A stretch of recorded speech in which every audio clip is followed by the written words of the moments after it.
Hi everyone, welcome to Telugu stock channel. ఈ వీడియోలో capital goods సెక్టార్కి సంబంధించిన ఒక స్మాల్ క్యాప్ స్టాక్ మనకి ఫ్యూచర్లో 20% పెరిగే విధంగా ఒక ట్రేడింగ్ ఆపర్చునిటీని క్రియేట్ చేస్తూ ఉంది. సో ఆ స్టాక్ 20% ఎందుకు పెరగచ్చు, ఎలా పెరగచ్చు అనేది మనం ఇప్పుడు అబ్జర్వ్ చేద్దాం. సో ఫస్ట్ ఆఫ్ ఆల్ ఆ స్టాక్ 20% పెరగడానికి పాసిబిలిటీ క్రియేట్ చేస్తున్న టెక్నికల్ అనాలిసిస్ని అబ్జర్వ్ చేద్దాం. సో ఇప్పుడు ఆ స్టాక్ యొక్క వీక్లీ చార్ట్ని నేను ఇక్కడ మీకు చూపిస్తున్నాను. ఈ వీక్లీ చార్ట్లో మీకు ఎలాంటి ప్యాటర్న్ కనపడుతుంది అనేది ఒకసారి మీరు అబ్జర్వ్ చేయండి.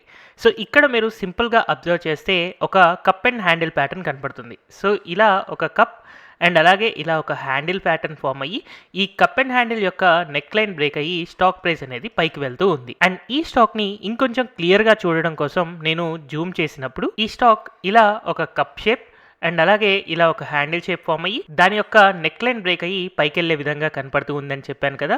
సో కొన్నిసార్లు ఎప్పుడైతే ఇలా cup and handle pattern breakout అవుతుందో అలాంటప్పుడు మళ్ళీ ఒకసారి పైకి వెళ్ళిన తర్వాత వచ్చి ఈ సపోర్ట్ జోన్ని రీటెస్ట్ చేసి తర్వాత మళ్ళీ పైకి వెళ్ళొచ్చు. సో ఇప్పుడు ఈ స్టాక్లో స్పెసిఫిక్గా అలాంటి కైండ్ ఆఫ్ ప్యాటర్నే మనకి ఇక్కడ ట్రేడింగ్లో జరుగుతూ ఉంది. యూజువల్గా ఈ స్టాక్ యొక్క పీక్ ఇక్కడ ఏదైతే ఫామ్ అయిందో అది ఒక స్ట్రాంగ్ రెసిస్టెన్స్గా యాక్ట్ చేస్తూ ఇక్కడ ఒక డోజీ ప్యాటర్న్ అనేది ఫామ్ అయింది. సో ఈ ఆల్ టైమ్ హై జోన్లో ఈ డోజీ ప్యాటర్న్ అనేది ఒక కన్ఫ్యూజన్ని క్రియేట్ చేస్తూ ఉంది.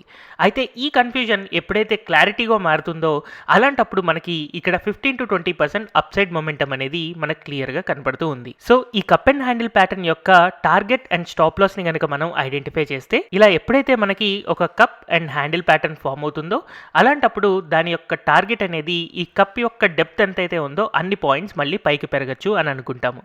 సో ఆ డెప్త్ని నేను మార్క్ చేసినప్పుడు ఇక్కడ 1450 రూపీస్ దాకా ఈ స్టాక్ పెరగచ్చు అని కనపడుతుంది. యాజ్ ఆన్ డేట్ మనం అబ్జర్వ్ చేస్తే ఈ స్టాక్ యొక్క ప్రైస్ వచ్చేసి 1206 రూపీస్ దగ్గర ట్రేడ్ అవుతూ ఉంది. అండ్ ఒకవేళ మనం స్టాప్ లాస్ ప్లేస్ చేసుకోవాలి అని అనుకుంటే 1115 దగ్గర మనం స్టాప్ లాస్ పెట్టుకోవచ్చు.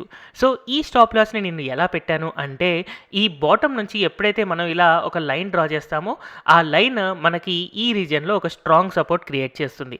సో ఒకవేళ ఈ సపోర్ట్ని బ్రేక్ అయ్యి కిందకి వచ్చింది అన్నప్పుడు ఈ 1105 దగ్గర ఈ స్టాక్ రెసిస్టెన్స్ తీసుకుంది. అందుకనే ఈ రీజియన్ని నెక్స్ట్ టైం స్ట్రాంగ్ సపోర్ట్గా ఫీల్ అవుతుంది. కాబట్టి ఈ 1115 లెవెల్ కిందకి కనుక వస్తే అలాంటప్పుడు ఈ స్టాప్ లాస్ హిట్ అవుతుంది అని మనం అనుకోవచ్చు. ఎప్పుడైతే ఇలాంటి స్టాప్ లాస్ హిట్ అవుతుందో అలాంటప్పుడు ఇది ఒక డబుల్ టాప్ ప్యాటర్న్ అయ్యి మళ్ళీ నార్మల్గా 840 to 880 జోన్కి మళ్ళీ తిరిగి రావచ్చు. అందుకనే మనం స్టాప్ లాస్ అనేది స్ట్రిక్ట్గా మెయింటైన్ చేయాలి. అయితే యూజువల్గా ఎవరైతే బిగినర్స్ ఉంటారో వాళ్ళు ఈ కప్ అండ్ హ్యాండిల్ ప్యాటర్న్ నేర్చుకున్నప్పుడు ఇలాంటి స్టాక్ని అబ్జర్వ్ చేయగానే ఎమోషనల్గా వాళ్ళు 3 రకాలుగా ట్రేడ్ చేయొచ్చు. సో జనరల్గా ఎవరైతే బేసిక్ ఇన్వెస్టర్, ఎమోషన్స్ చాలా ఎక్కువ ఉండే ఇన్వెస్టర్స్ ఎవరైతే ఉన్నారో వాళ్ళు ఈ ప్యాటర్న్ ఐడెంటిఫై చేయగానే బై చేయడానికి ట్రై చేస్తారు. సో వాళ్ళు ఈవెన్ ట్రేడర్స్ అనుకుందాం. So even traders current market price 1206 దగ్గర ఇమ్మీడియట్గా బై చేయొచ్చు. కానీ యూజువల్గా ఏం జరుగుతుందంటే స్టాక్ మార్కెట్లో స్టాక్స్ అన్నీ కూడా ఇన్వెస్టర్స్ లేదా ట్రేడర్స్ యొక్క పేషెన్సీని టెస్ట్ చేస్తాయి.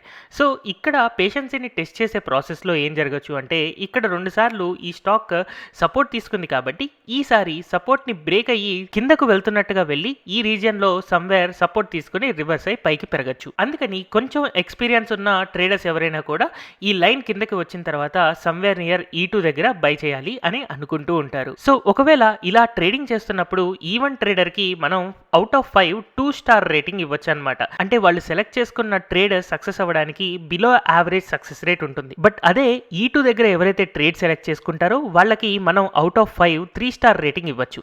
వీళ్ళకి కొంచెం ఎక్స్పీరియన్స్ క్రియేట్ అవుతుంది కాబట్టి అలాంటప్పుడు ఇలాంటి ఫేక్ సిగ్నల్స్ వస్తాయి. బట్ ఆ ఫేక్ సిగ్నల్స్లోనే మనం బై చేసుకోవాలి అని చెప్పి E2 కైండ్ ఆఫ్ ట్రేడర్స్ అంటే కొంచెం ఎక్స్పీరియన్స్డ్ ట్రేడర్స్ ఈ విధంగా ట్రేడ్ చేస్తూ ఉంటారు. వెరాజ్ ఇంకా ఎక్కువ ఎక్స్పీరియన్స్ ఉన్న వాళ్ళు E3 ట్రేడర్స్ ఉంటారనమాట. వీళ్ళకి మనం 4 స్టార్ రేటింగ్స్ ఇవ్వచ్చు. అయితే E3 కైండ్ ఆఫ్ ట్రేడర్స్ మరి ఈ ట్రేడ్ని ఎలా ట్రేడ్ చేస్తారు అంటే దాన్ని కొంచెం క్లారిటీగా అర్థం చేసుకోవడం కోసం మనం ఈ వీక్లీ చార్ట్ని డైలీ టైం ఫ్రేమ్లోకి తీసుకెళ్దాం. సో ఇక్కడ నేను డైలీ టైం ఫ్రేమ్కి ఈ చార్ట్ని కన్వర్ట్ చేసిన తర్వాత ఇక్కడ నాకు స్టాక్ అనేది ఒక head and shoulder pattern form అవుతూ ఉంది. So E2 kind of trader ఏమనుకుంటారు అంటే ఈ హెడ్ అండ్ షోల్డర్ ప్యాటర్న్ అనేది ఇక్కడికి వచ్చి టెస్ట్ చేసుకుని ఫేక్ అయ్యి రివర్స్ అయి పెరగచ్చు అని చెప్పి ఎజ్యూమ్ చేసుకుంటారు. అయితే ఇలాంటి ఎజంప్షన్ ఎప్పుడైతే చేసుకుంటారో ఆ ఎజంప్షన్ అనేది కరెక్ట్ అవ్వచ్చు, అవ్వకపోవచ్చు. సో ఇక్కడ E2 ట్రేడర్ సక్సెస్ అవ్వడానికి 50-50 ఛాన్సే ఉంటుంది. అయితే ఈ 50-50 ఛాన్స్ కంటే ఎక్కువ ఛాన్స్ ఎప్పుడు వస్తుంది అంటే ఎప్పుడైతే ఈ జోన్లో మల్టిపుల్ టైమ్స్ ఈ స్టాక్ రెసిస్టెన్స్ తీసుకుందో ఆ రెసిస్టెన్స్ని బ్రేక్ అయి పైకి వెళ్ళినప్పుడు అలాంటప్పుడు ఒక 70-80% మనం విన్ అవ్వడానికి ఛాన్స్ ఉంటుంది. కేవలం 20-30% మాత్రమే లూజ్ అవ్వడానికి ఛాన్స్ ఉంటుంది అని చెప్పి E3 కైండ్ ఆఫ్ ట్రేడర్స్ ఈ లెవెల్లో ఎంట్రీ ఇస్తారనమాట. ఎప్పుడైతే ఇలాంటి ఫేక్ సిగ్నల్ ఫామ్ అయ్యి మళ్ళీ రివర్స్ అయ్యి ఈ లెవెల్కి ఎంట్రీ ఇస్తుందో అలాంటప్పుడు మూమెంట్ అనేది కొంచెం ఫాస్ట్గా ఉంటుంది. అందుకని బాగా ఎక్స్పీరియన్స్ ఉన్న ట్రేడర్స్ ఏం చేస్తారు అంటే ఇలాంటి ఫేక్ సిగ్నల్ ఫామ్ అయ్యి తర్వాత మళ్ళీ ఇంకా పైకి వెళ్తుంది అని కన్ఫర్మేషన్ ఎప్పుడైతే వస్తుందో అలాంటప్పుడు హైలీ ఎక్స్పీరియన్స్డ్ ట్రేడర్స్ పెద్ద అమౌంట్తో ఎంట్రీస్ ఇస్తూ ఉంటారు. సో ఇందాక మనం డిస్కస్ చేసినట్టుగా వీక్లీ టైం ఫ్రేమ్లో ఎలా అయితే మనకి cup and handle pattern form అయిందో ఈ cup and handle pattern breakout వచ్చిన తర్వాత కంప్లీట్ స్ట్రైట్ గా పెరగకుండా ఇక్కడ ఒకసారి రీటెస్ట్ చేసి తర్వాత పెరిగే విధంగా కనపడుతూ ఉంది. సో ఈ స్టాక్ ని మనం ట్రేడ్ చేసేటప్పుడు ఎయిదర్ E2 లెవెల్ ట్రేడర్ లాగా లేదా E3 లెవెల్ ట్రేడర్ లాగా మనం ట్రేడ్ చేయొచ్చు. ఒకవేళ మనం E2 లెవెల్ ట్రేడర్ లాగా ట్రేడ్ చేస్తే దాదాపుగా మనం 1180 రూపీస్ దగ్గర ఎంట్రీ ఇస్తాము. సో ఎప్పుడైతే 1180 దగ్గర మనం ట్రేడ్ ఎంట్రీ ఇస్తామో అలాంటప్పుడు ఈ స్టాక్ యొక్క స్టాప్ లాస్ అనేది 1115 దగ్గర ఉంటుంది. అండ్ అలాగే ఈ స్టాక్ యొక్క టార్గెట్ అనేది 1450 దగ్గర ఉంటుంది. సో రిస్క్ టు రివార్డ్ కనుక మనం అబ్జర్వ్ చేస్తే ఎయిదర్ మనం 5% లాస్ కానీ లేదా 23% ప్రాఫిట్ కానీ మనం ఎక్స్పెక్ట్ చేయొచ్చు. కానీ ఇక్కడ 50-50 ఛాన్స్ మాత్రమే ఉంటుంది. వెరాజ్ E3 లెవెల్ ట్రేడర్ని కనుక మనం అబ్జర్వ్ చేస్తే ఒకవేళ ఈ స్టాక్ ప్రైస్ అనేవి ఇలా హెడ్ అండ్ షోల్డర్లో ఒక ఫేక్ సిగ్నల్ ఫామ్ అయ్యి మళ్ళీ రివర్స్ అయ్యి ఈ లెవెల్స్ని బ్రేక్ అయ్యి ఎప్పుడైతే పైకి వెళ్తూ ఉంటాయో అలాంటప్పుడు మనం 1260 దగ్గర కనుక ఎంట్రీ ఇస్తే మనం ఈసారి స్టాప్ లాస్ 1115కి బదులుగా మనం 1180 దగ్గరే మనం స్టాప్ లాస్ని పెట్టుకోవచ్చు. సో ఎప్పుడైతే మనం 1260 దగ్గర ఎంటర్ అవుతామో 1180 స్టాప్ లాస్తో 1450 టార్గెట్తో 6:15 రివార్డ్ అంటే రిస్క్ వర్సెస్ రివార్డ్ 6 వర్సెస్ 15% మనం తీసుకోవచ్చు. అంటే ఎయిదర్ స్టాప్ లాస్ 6% కానీ లేదా టార్గెట్ 15% కానీ మనం తీసుకోవచ్చు. కానీ ఈ ట్రేడ్ సక్సెస్ అవ్వడానికి మనకి హై ప్రాబబిలిటీ ఆఫ్ సక్సెస్ ఉంటుందన్నమాట. సో ఇలా టెక్నికల్గా కనుక మనం అబ్జర్వ్ చేస్తే క్లియర్గా ఈ స్టాక్ అనేది ఒక చిన్న ఫేక్ సిగ్నల్ క్రియేట్ చేసి మళ్ళీ హయ్యర్ లెవెల్స్ని బ్రేక్ అయ్యే విధంగా కనపడుతూ ఉంది. సో ఎందుకు ఇలాగా ఫేక్ సిగ్నల్స్ ఫామ్ అయ్యి మళ్ళీ పైకి వెళ్తుంది అని ఇంత క్లారిటీగా టెక్నికల్ అనాలిసిస్ చూసి చెప్తున్నాను అంటే ఈ స్టాక్ని నేను కేవలం టెక్నికల్గానే కాదు ఫండమెంటల్గా కూడా చెక్ చేశాను. సో ఫండమెంటల్గా అండ్ టెక్నికల్గా ఈ స్టాక్ మనకి 1400 to 1450 రీజియన్కి నియర్ ఫ్యూచర్లో వెళ్తుంది అన్న ఎక్స్పెక్టేషన్తో ఈ స్టాక్ 20% టార్గెట్స్తో మనకి ట్రేడ్ చేసే విధంగా కనపడుతుంది అని చెప్తున్నాను. సో ఈ stock is nothing but Blue Star. Capital goods సెక్టర్కి సంబంధించిన Blue Star Limited as on date మనకి 1207 రూపీస్ దగ్గర ట్రేడ్ అవుతూ ఉంది. అండ్ ఈ స్టాక్ యొక్క మార్కెట్ క్యాపిటలైజేషన్ మనకి 11,631 crores అంటే ఒక స్మాల్ క్యాప్ స్టాక్గా మనకి కనపడుతూ ఉందన్నమాట. సో బ్లూ స్టార్ యొక్క బిజినెస్ మనం చాలా ఈజీగా అర్థం చేసుకోవచ్చు. ఒకసారి ఆ కంపెనీ యొక్క ప్రొడక్ట్స్ మనం అబ్జర్వ్ చేస్తే room air conditioners, water purifiers, air purifiers, air coolers and అలాగే water coolers, central air conditioning and అలాగే commercial refrigerators, cold storages and speciality products like mortuary రూమ్స్ని కూడా తయారు చేస్తూ ఉంటారు. సో ఈ బిజినెస్ ప్రొడక్ట్స్ చూడగానే మనకి సింపుల్గా అర్థమైపోతుంది కదా. జనరల్గా ఈ కంపెనీ యొక్క సేల్స్ అనేవి సమ్మర్లో చాలా ఎక్కువగా ఉంటాయి.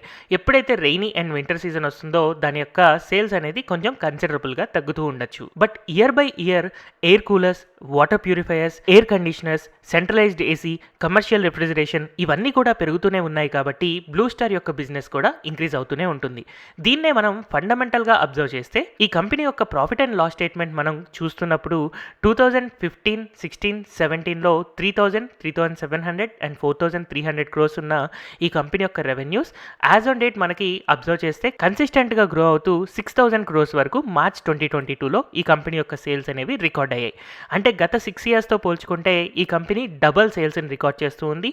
ఇదే టైంలో ఈ కంపెనీ యొక్క ప్రాఫిట్స్ 54 crores నుంచి 168 crores దాకా అంటే ట్రిపుల్ ప్రాఫిట్స్ జనరేట్ చేస్తూ ఉంది.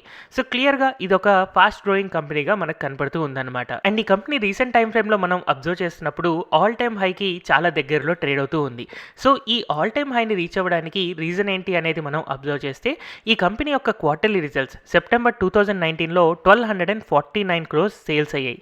వేరే సెప్టెంబర్ 2020లో కోవిడ్ ఎఫెక్ట్ వల్ల 902 crores మాత్రమే రికార్డ్ చేసింది.